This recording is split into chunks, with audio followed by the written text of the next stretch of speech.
Get ready for the dictation. On the count of 3, 2, 1, start.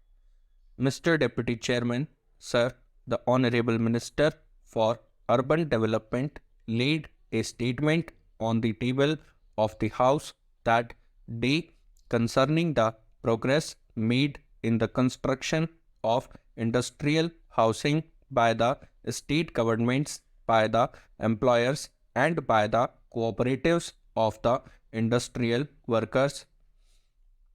Even in the supplementaries that I put to the Honorable Minister that day, and also in the discussion that I am going to raise today, the points that I wish to make out and make out very sharply are that the Housing Ministers Conference held at Bangalore in October 1987 was seized of the entire delay that is there in the construction of industrial houses.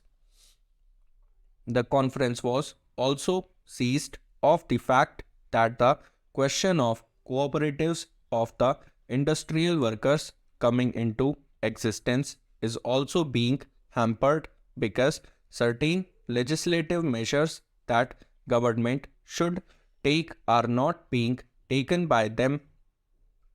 It was also brought to the notice of the government and to the notice of the Housing Ministers Conference at Bangalore in October 1987 that the employers were not taking this matter seriously, and it was also suggested at that conference that even decisions have been taken to bring about certain legislations in the country to force the employers to come forward with the construction of houses. Sir, at the 16th Indian Labour Conference, this subject was discussed at length by the employers, the employees, and the government representatives who attended that conference. It was at the 15th Indian Labour Conference that the employers agreed that houses might be constructed by them, but when it came to the 16th conference, the employers cleanly escaped their responsibility. The 16th Indian Labour Conference was held after the Housing Ministers Conference in Bangalore.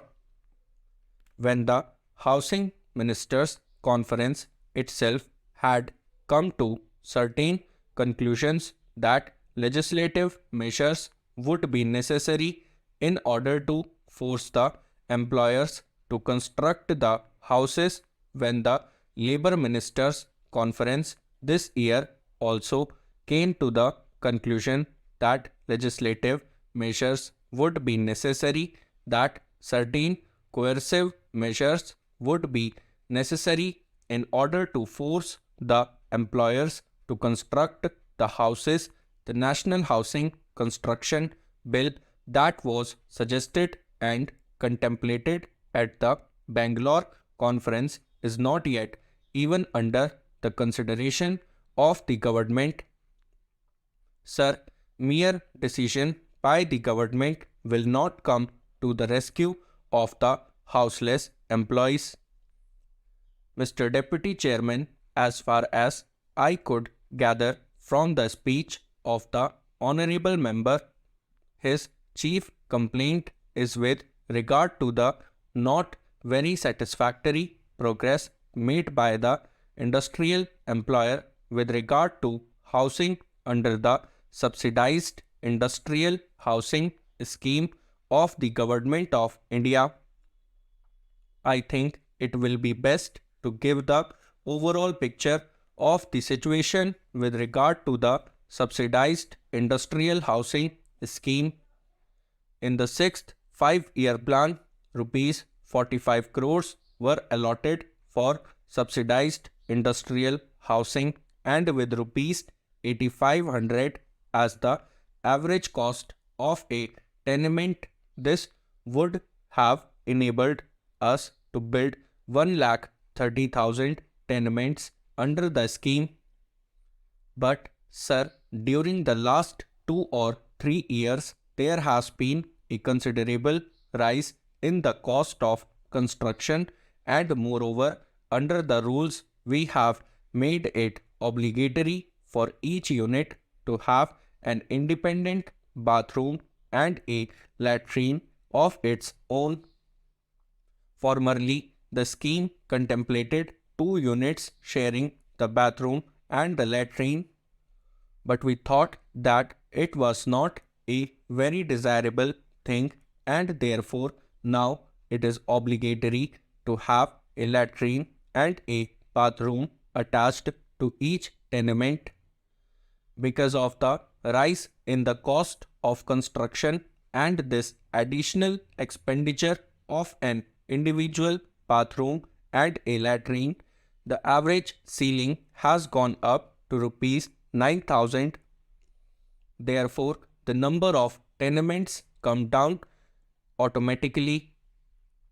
In the last Indian Labour Conference, it has been recommended that government should not immediately take up the question of compulsion.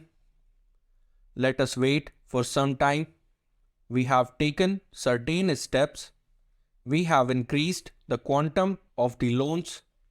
We have liberalized the mode of payment, and we have also made it possible for these people to acquire land from government for the tenements for industrial housing on a no loss, no profit basis, and we are giving loans to the state governments to acquire land, develop the site so that the private industry could take advantage of this and get land. One of the principal difficulties which has stood in the way of construction of a suitable number, a sizable number of tenements has been lack of suitable land. Industrial development has taken place in our country in a very haphazard manner. In the industrial area of Calcutta, it is practically impossible to get lands within a reasonable price wherein the private employers could put up the tenements and structure. I have made it very clear that what it needed is the outlook and approach that should guide us in our plan.